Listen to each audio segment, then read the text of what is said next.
po kayo. Yan, naku, Tosca, salamat al nandito ko ulit kasi si Kuya Erwin, ini-Indian tayo. Nag-e-enjoy sa Munich eh. Kaya nga, happy tayo para kay Kuya Siyempre naman. Erwin. Kasi lalo na't nangako siya, magpapadala siya ng salubong. Kuya Erwin, basta tandaan niyo po, size 8. Ayaw mo? Joke lang. Sa babae yun, ha? Size 8 ako sa lalaki. Okay, Kuya Erwin, anyway, joke lang. Okay naman ako sa chocolate.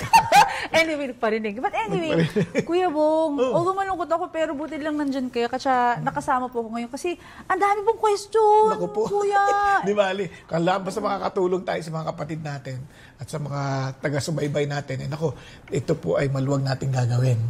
But ulitin ko lang, when we give advice, this is just one of the factors that you may consider para sa inyong mga decision making. This is not the absolute answer na parang hindi pwedeng mabali. No, hindi ko sinasabing we monopolized wisdom, no? Kami po ay nagdadagdag lang ng payo para kapatid na nagsasabing kung makakatulong to, then do it. Kung hindi naman, forget it, di ba? So yun po. Pero maganda rin na lagi kayong sumusubaybay dito sa aming pong usapin dito para sa ganun nagkakatulungan tayo lalo, di ba? Yeah, we really appreciate all the questions you're sending us at mga comments. Thank you talaga sa inyo. Kaya naman, keep on telling our friends to join us and subscribe to this channel. No? Amen na amen ako dyan. Kuya Bong, dahil dyan po, simulan na ho natin ang Q&A. Good. So, Kuya Bong, ito po, first question po, galing po kay R. Armamento Bucci. Okay. So, ang sabi po niya ay, tagal na akong nakakilala pero gulo ng pamilya ko. Magulo daw po ang pamilya niya, Kuya Bong. Okay. Alam nyo, ganito yan, yung ating pagkakilala sa Diyos will not guarantee that all our problems are fixed. No? Yung parang masasolve na lahat ng problema, wala na tayong problema. Pero itong amazing part, kung tayo ay nakakilala sa Panginoon at tayo naging tagasunod ng Diyos, ibig sabihin, we need to know kung ano yung mga gusto niyang gawin natin. We need to be humble enough to listen to His instructions, to learn. Nang sa gayon, alam natin paano yung mga hakbangin to fix our issues. Ngayon, habang sinusunod natin yung kagustuhan ng Diyos, edi unti-unti, maaayos din yung ating mga problema. Kaya sabi ng Bible, this book of the law shall not depart out of your mouth, but you shall meditate on it day and night, that you will be careful. Look at the words. Careful to do everything written in it. Ingatan nating i-apply. Then you will be prosperous and have good success. Pag sinabi mong prosperous and have good success, God will grant you the discernment, no, para tuturuan tayo how to make decisions, how to act accordingly, parang ganyan. So, alam natin yung gagalawan natin. But we need to trust the Lord. Kasi minsan yung paraan ng Diyos parang kakaiba eh. Parang kontra sa normal na sinasabi ng mga tao. Katulad ng he who humbles himself shall be exalted. Kasi sa mundo, ang laging sinasabi, i-assert mo yung gusto mo. Dapat ipaglaban mo, di ba? Wow. Although tamang tatayo ka for the truth, pero with humility. Di ba? Hindi naman yung... So, kailangan pakinggan natin ano yung sinasabi ng Diyos. Kaya we need to commune with Him moment by moment. Kasi kung talagang nakilala mo siya, you will seek Him with all of your heart. You will follow Him with all of your soul and mind. You will love Him. Yan ang una mong focus. Then you will act according to His instruction. For example, pamilya. Anong kailangan mo? Di kailangan mahalin mo yung asawa mo. So, alamin mo paano. And ang amazing part nun, meron tayong pamilya eh. Meron tayong church na tinatawag, family yan eh. Then you can learn from them. Paano ina-apply? You can seek help from them. Kasi baka sila, nadaanan na nila yon at tinuruan na sila ng Diyos to, di matuto ka from them, di ba? Kaya ulitin ko, yung pagkakilala sa Diyos will not solve all your problems right away. You have to follow Him. You have to listen to Him. You have to seek Him and trust Him na He knows what needs to be done. At minsan, yung mga pagkakamali natin in the past, talagang may consequence na hindi natin pwedeng maiwasan. Kaya sabi nga, you're free to choose whatever you want to do in life, but you're not free to choose the consequences of your choices. Kaya minsan, talagang may epekto. Kaya lang, the Lord will help us overcome. Thank you, Kuya Bong. Kasi baka po mayroon pong nanonood na baka iniisip nila na kaya magulo rin ang pamilya nila. Eh dahil baka kasalanan ko, kaya dahil baka baka meron akong nagagawa kaya hindi maayos ang pamilya ko. Nakasalalay po ba sa atin yun? Hindi, minsan kasi iniisip natin, mula na sumunod ako sa Lord, lalo akong nakaproblema. Gano'n naman ho. Sumunod in what way? Kasi, totoo naman, minsan, pagka sumunod ka sa Diyos, talagang malaking problema kasi aayusin mo na nga yung pagkakamali. Minsan, talagang kontra. Kunyari, sumunod ka sa Diyos, nagalit mga kabarkada mo, nagalit yung mga inaasahan mong tutulong sa'yo na siyang gumagawa ng kamalian, pero sila nagsusupply sa'yo ng pera. Halimbawa, kabit ka, di ba? O di, mga ganung bagay ba? Tapos nung inayos mo na, nagkalunod ka na winda kasi wala ka nang aasahan ng pera. Kaya, maghihingi ka ng katalinuhan mula sa Diyos, anong gagawin mo? Baka siya magtuturo sa'yo ng negosyo, siya magbubukas sa'yo ng trabaho, yung oportunidad. Kaya talagang kay Lord ka kakapit. Diba? Pero you have to be willing to go through the process kasi minsan talagang it's so painful kasi talagang matagal and yet sigurado. Kaya nga slow but sure.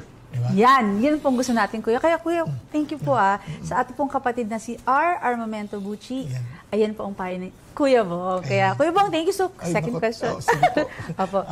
So, ito po, Kuya Bong, ang second question. Naku, Kuya Bong, magugustuhan niyo po ito. Galing po sa ating kapatid na si Kuya Raul Manintin. Good eve po. May nagtanong lang po sa akin, hindi ko masagot ng insakto. Ang tanong po ay, kung alam daw lahat ng Diyos, bakit inilagay ng Diyos ang puno na siyang naging pagkakasala ni Eva? At bakit nilikha pa daw niya ang ahas? Ay di sana daw ay hindi na nagdusa ang kanyang anak na Panginoong Hesukristo. Ayun. Wow. Alam mo, napakalawak na tanong yan. Pero isang bagay lang na simpleng naintindihan ko. When you look at God's creation, makikita mo yung power ng Diyos. When you look at yung talagang yung kanyang design, yung kanyang kapangyarihan, sobrang obvious. Pero hindi obvious ang love. Ang love niya. Kasi ang love, unang-una magiging obvious yan pag binigyan mo ng choice yung tao. Di ba? Parang kumbaga, kung wala siyang choice, robot siya. So how can you now reveal the loving nature of God? God is love. Di ba? So, yung choice na yun, it only means na that is exactly what I want to demonstrate. My loving nature na may choice yung tao Okay. Ngayon, pero ang amazingly, dahil alam niya lahat ng bagay, alam niya rin kung ano yung solusyon. Galing. Diba? Binigay niya na rin yung solusyon. Even before the creation of the world, alam niya na kung anong gagawin niya, yung solusyon. Kaya napakahirap na desisyon na gagawin ng Diyos yun. Kasi alam niya kung ano mangyayari sa tao by rejecting Him. Kaya naman nag-provide sa kagad ng solusyon para may pag-asa pa rin yung tao. Dahil alam niya, yung tao, pag may choice, they will not choose to follow God. Kaya ang bigat. Kaya yung bakit pa kasi nilikha niya yung puno? Actually, ganito yan Kumbaga, naglikha ako ng tao, tapos parang, kayo mga laga nitong lahat ng ginawa ko, isa lang kondisyon. Huwag mo kainin to para ako magdi-design ng good and evil sa'yo. Ngayon, ang tao, tigas ng ulo. Parang he wants to be equal with God. Kaya ginamit ni Satan ngayon, yung ahas. Yung ahas, walang kinalaman yan. Kumbaga, ginamit niya lang. Di ba? Ginamit niya lang. Kaya tuloy, nagkawindang-windang. Pero even before that, alam din ng Diyos. Alam din ng Diyos. Kaya lahat yun, kumbaga sa logical na pag-iisip ng tao, part lahat yan ng calculated risk na tinatawag. Di ba? Parang kinalkula na lahat ng Panginoon yan. Counted na yan. Alam niya na lahat kung ano yung mangyayari. At alam niya na ano yung solusyon. Alam niya rin kung anong pain yung mararanasan. Both niya, kasi tsaka yung, kasi painful yung solution. He will sacrifice His own son. And painful din makita niya mag-suffer ang tao. Wow. Pero that's part of the reality of His being loving. Pero again, lang yun? Kumbaga, wise assumption, a wise presumption lang yun. Pero hindi ko necessarily sinasabing Yun ang totoong explanation. Opo. Di ba? Sa akin, yun lang yung kaya ng gagapin ng kaisipan ko sa ngayon. Pero, siyempre, hindi naman ako all-knowing. Sige, pagdating natin sa langit, titanong natin kay Lord, Lord, bakit nga ba ganito ang design ninyo? Maganda po yan pagdating. That is, if hindi ka mamamangha sa Kanya. Kasi kung si Job nga, ang daming tanong kay God eh. Nung nakaharap niya namangha na siya, sabi niya, wala akong ibang sasabihin kundi I repent in dust and ashes. Wow. Di ba? Kaya yun. Grabe, Kuya Bong. Thank you po. Pero nakuha po talaga napakabait talaga ng Diyos. Ano po? Amen. So, kung ano man po yun, love tayo ni Lord. Di ba po? So, sa ating pong kapatid na si Raul Manintim, yan po ang payo ng ating Kuya Bong. Kaya, Kuya Bong, third question na po. Sige, third question na. At least nakakadalawa na tayo. Opo. Di bali po, may 100 pa ho. Joke lang. Ito na po, next question. Galing po sa ating kapatid na si Miss Agnes Maulon. Hello, ma-ask ko po about in a situation where you were asked na magninang po sa infant baptism. If I'm already born again, how to respond po? Ayan ako. Una, paliwanag natin muna. Ano muna yung pagiging infant baptism? Now, alam nyo, yung word na baptism, it is an external expression or public declaration of what happened to us. No, yung we decided to give our lives to Jesus, so we died with Jesus, we were buried with him and rose again with a new life. So we have decided that to follow Jesus. Basically, I'm totally yours, I'm dead to myself, and I'm alive for Jesus. Ganyan ang idea. So obviously, yung baptism is not for babies. Apo. Kaya noon, ang binabaptize yung mga nagdesisyon to follow Jesus. Yes. Kaya makita niyo yan sa Acts, makikita niyo yan. Kaya sabi ng Lord, make disciples of all nations, baptize them in the name of the Father. Meaning, medyo may edad na nagdidesisyon na ito. Okay. Diba? For babies, hindi pa sila makapagdesisyon. So ngayon, yung ginawa yan dati, during the days of Emperor Theodosius, historically speaking, adult baptism lang yun eh. Kanya lang, when he declared that Christianity is the world religion, kumbaga, if you are not yet baptized, you're not part of the society. You're not part of the society yet. Di ba? So ngayon, ang problema, paano kung may anak ka? Tapos, may nangyari sa'yo, baby pa yung anak mo. Yung lahat ng properties mo will go to your nearest kin na member ng society, baptized na. And, kawawa yung bata. So, yung ginawa nila, binaptize na lang pati bata para registered na sa society. Kaya nagbibigay sila ng tinatawag na ninong or godparents. Yung godparents will explain to them when they get older anong ibig sabihin ng baptism na kanilang pinagdaanan. Okay? Kaya ang tanong sa atin, kung sakaling nandun ka, ikaw ay magnininong, ikaw ba'y responsible enough to explain na yun yung ibig sabihin ng ginawa sa kanya? And ang problema, maging yung mga magulang, hindi na rin alam kung anong ginagawa nila. It was just become, it's just part of the tradition na ginagawa natin na kini-Christianize natin sila by baptism. You cannot Christianize people without them knowing what they're doing, di ba? Kaya ang Christianity is a decision to follow Jesus. Kaya by the grace of God, we made that decision. By the grace of God, we came to realize that Jesus died for our sins on the cross. And now we belong to Him, di ba? As we make our decision to follow Him. Kaya sabi ng Bible, if you want to follow me, take up your cross, deny yourself, and follow me. Talaga it requires you death. Di ba? Death on yourself and to live for Jesus. Yun ang idea ng Christianity.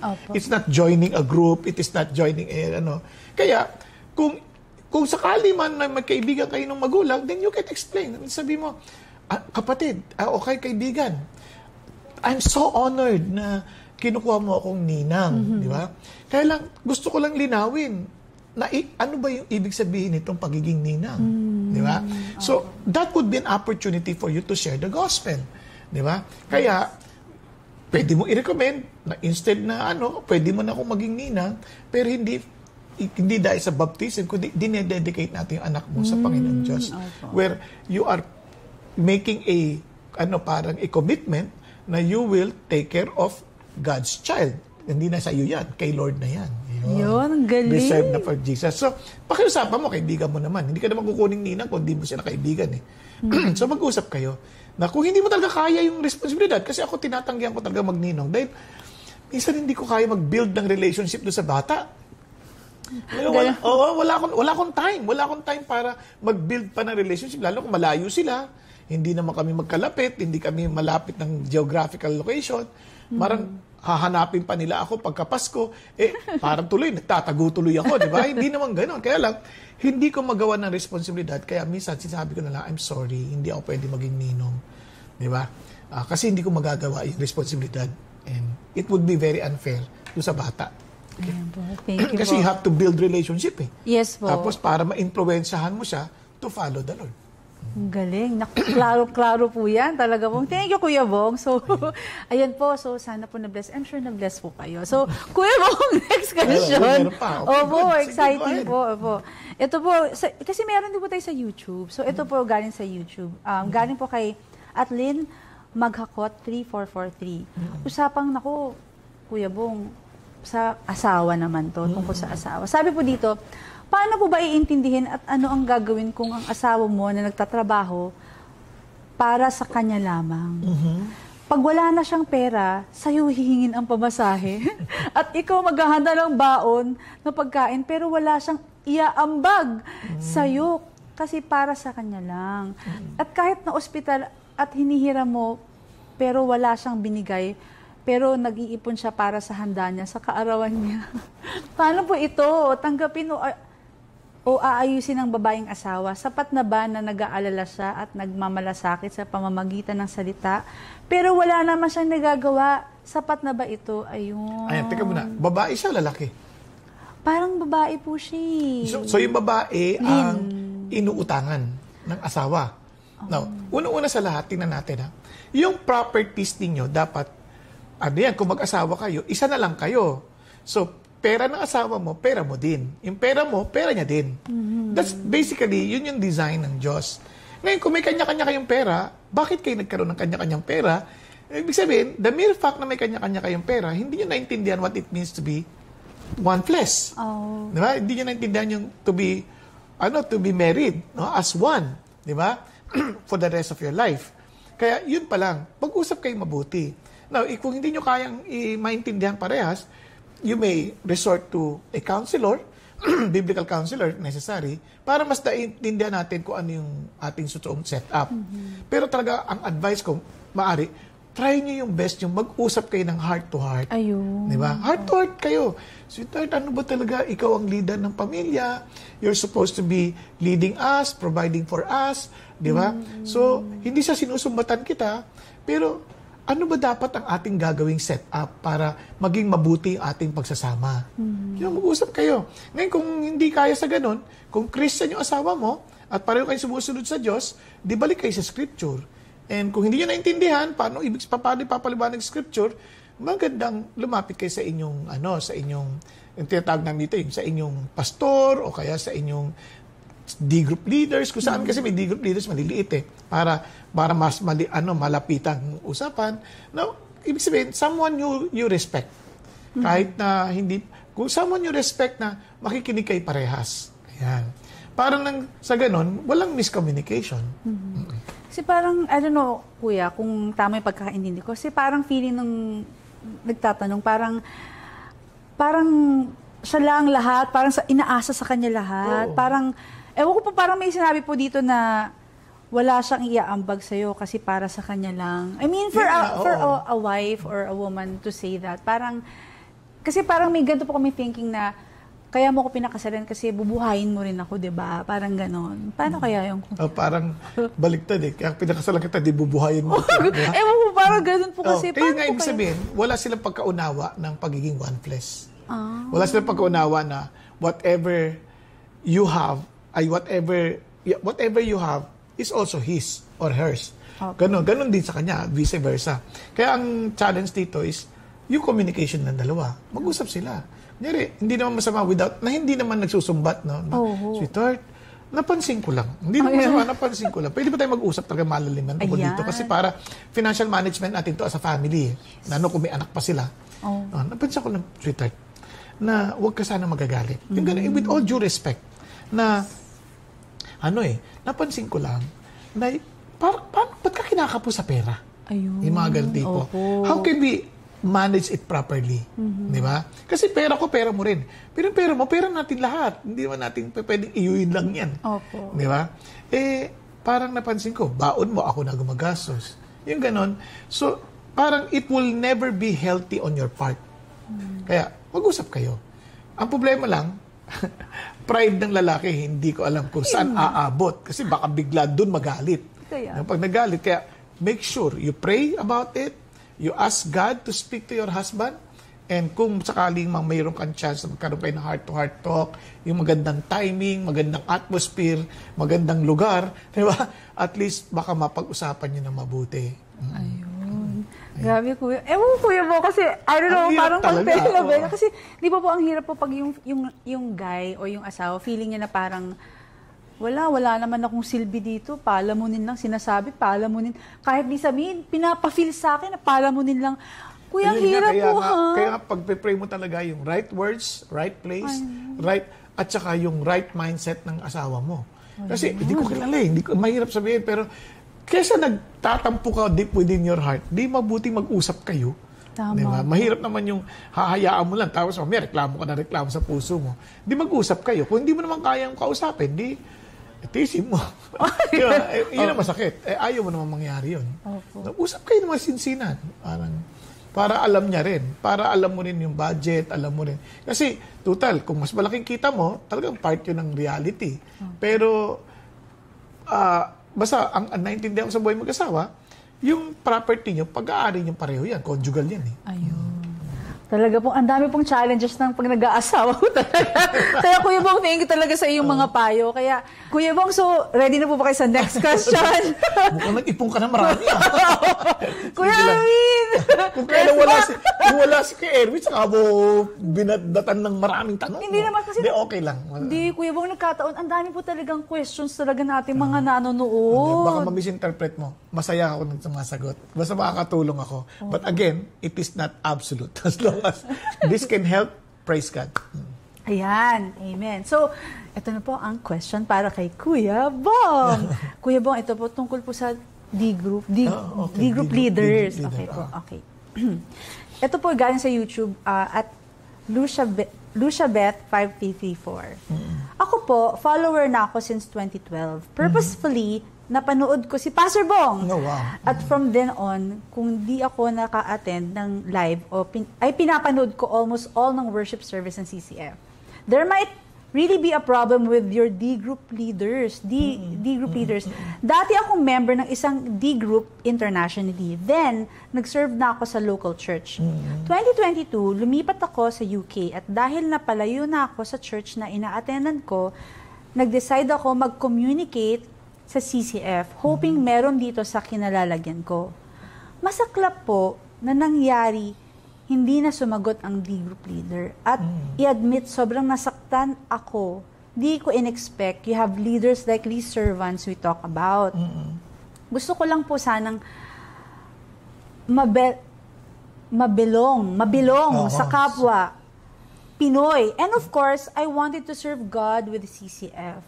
How will you explain the behavior of your trained leaders when they have selective characters? Para mapili. Parang ganyan po. So, wala po ako natatandaan ginawa sa kanya, pero ini-ignore niya ang messages at calls ko. Patawarin ako ng Diyos. Nagagalit ang puso ko sa nangyari at ngayon online na lang talaga ako dahil locally, iba po ang mga puti sa lakaran kay Kristo at alam ko, sasabihin niyo may purpose si Jesus, but andito ako.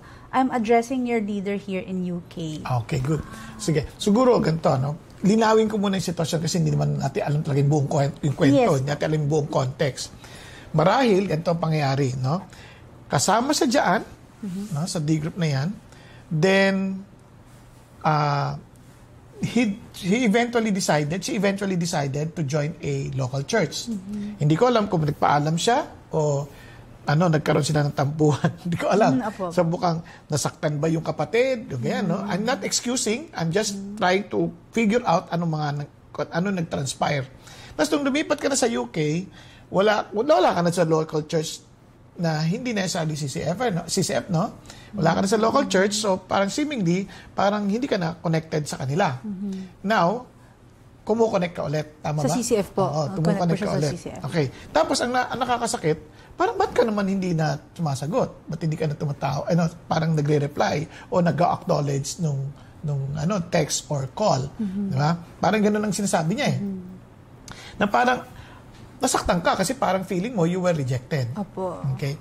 Now, ito po yun. Hindi ko alam, hindi ko pwedeng pagtanggol yung leader, hindi ko alam kung anong kalalagayan sa puso, hindi ko alam kung anong pinagdadaanan niya, hindi ko alam kung ano ang pinupuntahan niya. Kasi hindi ko rin siya kilala, yung leader natin sa UK. Ang pwede mong gawin, one, pwede mong banggitin yung pangalan sa na lang, off-cam, at saka yung pwede ka mag-message sa amin. So we can communicate with that person para alam namin kung anong gagawin namin sa aming end. Ngayon, ang isang bagay, katulad na sinabi mo, as of now, linawin mo sa puso, huwag ka magalit. Kasi hindi natin alam lahat ng nangyayari. At ang ayaw ng Diyos, magtanim tayo ng sama ng loob. Okay? Ngayon, you belong, whether you are accepted by men, huwag ka mag-alala. God will never reject you. Sabi nga the Lord will not cast anyone who comes to Him. So, lapit ka kay Jesus. Tapos, itong pwede natin gawin. Give us your contact numbers. So, o kaya how we can connect with you para ihahanap namin kayo ng connection from our end kung sakaling makakatulong sa iyo kahit na online, D-group para makakonect sa UK. Diba? So, yun po yung pwede naming maitutulong sa inyo. Ngayon, when it comes to yung trained leaders, we don't know kasi as of now, yung mga discipleship natin is one step ahead minsan, di ba? Parang natututo lang dahan-dahan.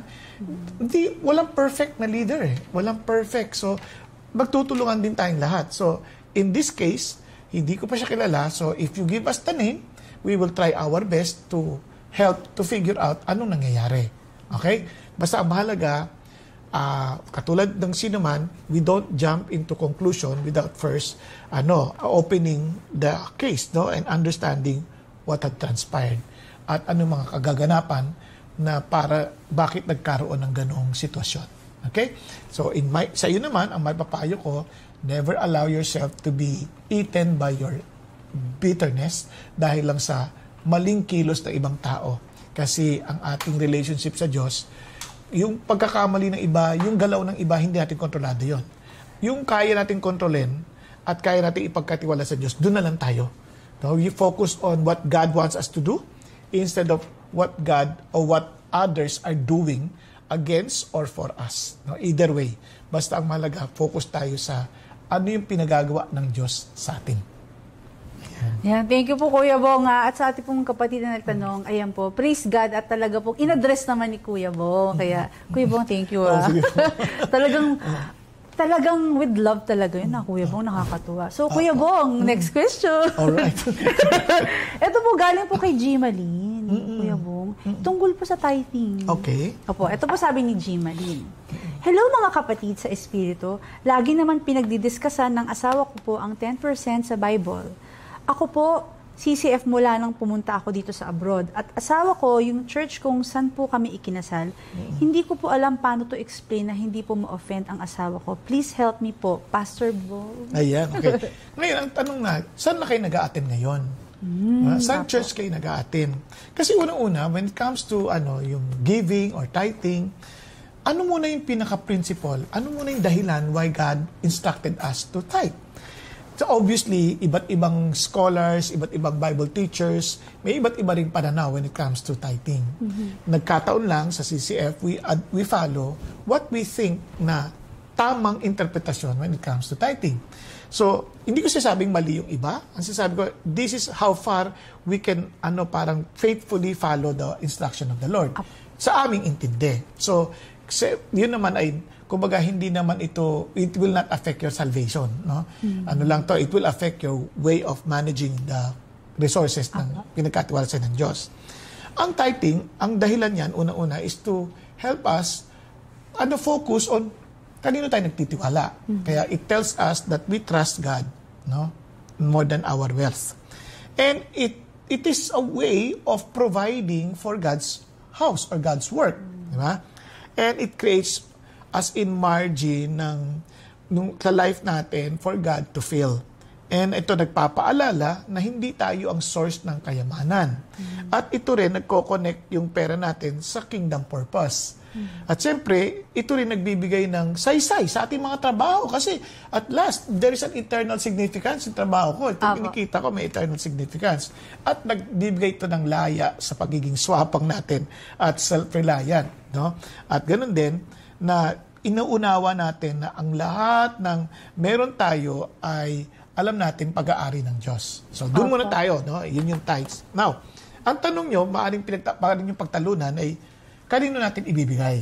Kasi CCF ako, tapos yung asawa ko, gusto niya doon sa church niya. No, mag-usap kayong parehas. Bakit dito at bakit dyan? Ang primary na ano talaga, saan ka lumalago at sino nagpapakain sa'yo? Diba? Yun ang basic principle eh. Sino nagpapakain sa'yo? Siyempre, kung dito ka, doon ka nakakommit, doon ka nagtitiwala, that will spread the kingdom of God. Kasi ang purpose niya to advance the kingdom of God. So, doon mo ipagkaloob. Na if you feel naman na, kasi hindi natin desisyon yan eh. Kasi dapat ang binibigay natin yung tithes kay God, hindi kung kani-kanino, kay God. So, saan mo nakikita na gusto ng Diyos ipagkaloob? Di ba? So, yun yung pinagtatalunan niya. So, kayo magpe-pray kayong parehas. Sa palagay natin, saan ba talaga gusto ng Diyos iparating ito? Ayun. That will advance His kingdom. Now, kung hindi ka naman sa CCF nag-a-attend habang nandiyan ka sa abroad at hindi rin naman doon sa church saan kayo nag-feed? Doon mo muna kung para wala kayong pagtatalunan, doon nyo ibigay. Diba? Okay. Now, if you still want to help the ministry where you came from, other than tithes na yun, wag na nating wag na nating pagtalunan yun. Hindi naman masama yun. Basta, wag na tayo bilang laban sa Diyos, kundi ibigay natin yung na maluwag na sa puso natin. Okay. No? So, yun ang pinaka-importante. You give your tithes to the Lord, at as to where, nasa pag-uusap niyo mag-asawa yan. Pero primarily, kung sino'y nagpapakain sa inyo. Primarily. Kasi kung saan yung storehouse, di ba? Opo. Yun. So, doon tayo. Sakto po talagang. Thank you po, Kuya Bong. Talagang napaka-clear. Pero, Kuya Bong, total tithing ang pinag-uusapan. Kasi meron din pong question, pero anonymous po siya. Tungkol sa tithing, okay lang po ba, Kuya sige, Bong? go ahead. Opo. Ito lang po, mga computation. Ito po, Kuya Bong, ang tanong niya. Sabi niya, good morning po. Magtatanong lang po sana ko kung ano po ang tamang pagtugon sa tithing. Una sa net po ng inyong kita o sa gross. Thank you po and God bless. Ayan. Una-una, when you give to the Lord, dapat ang heart mo is, Lord, everything is yours. Okay? So, ngayon ang tanong na lang, saan ko bibabatay? Sa net o sa gross? Now, ang Diyos hindi siya legalistic sa mga bagay na yan. Ano? Sa totoo lang, dapat nga, di natin tinatanong na yan eh. Pero, for practical purposes, kung ikaw ay negosyante, siyempre, may expenses yan. Ay, hindi naman, si Lord, hindi naman na parang, kailangan ko pera mo. Hindi niya kailangan pera natin eh. So, minsan, pag negosyante ka, may expenses yan eh. So, sa negosyo, so, you can give net income. Diba? Pwede naman based on net income. Now, if you feel na parang nakakaya kay Lord, net loss kami. O di you give according to the cost of goods sold. Parang gano'n, di ba? Kasi for example, yung nagbebenta ka, 10 piso yung puhunan mo. Tapos yung binebenta mo ay 20 pesos. Kinita ka sa 10 piso. Yun yung cost of goods sold na tinatawag. O di, kaso pag binawas mo pa ibang expenses, mali na yung computation mo, di net loss ka pa. Dito ka na lang mag-base sa cost of goods sold. Okay. Tapos, let the Lord bless you para tulungan ka niya at maaring mabago mo yung pricing mo para naman makonsider mo yung overhead expenses. Ang galing. Diba? Or may taxes pa yan, di ba? Opo, so, ang Lord naman, hindi naman niya parang hinihingan tayo para magdusa tayo. Hinihingan niya nga tayo, gusto niya tayo i-bless, di ba? Galing. So, yun ang idea. So, kaya, kung salaried ka naman, wala ka namang babawas na doon, siguro, net of tax pwede. O kaya, i-gross mo na lang kung ano yung masaya kang, kumbaga, kung mahal mo si Lord din minsan, di mo na binibilangan, Lord, di baling lugi ako, basta naibigay ko sa inyo yung glorifying sa inyo, yung something na you deserve, di ba? Na ibigay sa iyo. Kumbaga, kung magre-regalo ka limbawa sa presidente, kahit hindi naman niya kailangan, iniisip mo lang, ano yung worth ng binibigyan ko. Opo. Di ba? Hindi naman yan. Hindi naman sa kailangan niya yung pera. Kaya lang, ito ba yung worth na magbibigay ng honor din sa kanyang posisyon o sa kanyang, lalo na sa Diyos, ito ba yung worth na nagbibigay ng honor sa kanya bilang aking Panginoon? Ang galing! Ayan, Kuya, thank you po. Ayan, klarong-klaro po ang patungkol po sa tithing. Ayan po. Ayun. Mga kapatid, ito na po, hihingan ko na po ng words of encouragement. Siyempre si Kuya Bong. Ayan po. Kuya Erwin, ang daya-daya mo. I'm sorry. Hindi mo ako dito. Inutihan ko na nga yung tanong ko, Kuya Bong. Pero alam niyo po, sa totoo lang, wala namang ibang nakakaalam na lahat ng bagay dito. Kaya sabi ng Lord, if you lack wisdom, dahil kasi yung trials dumating sa buhay natin, minsan di natin alam kung anong gagawin. And sabi ng Bible, if you lack wisdom, ask God wisdom, for He will give it to you generously without finding fault. Alam niyo bang napakaganda ng sinasabi ng Lord?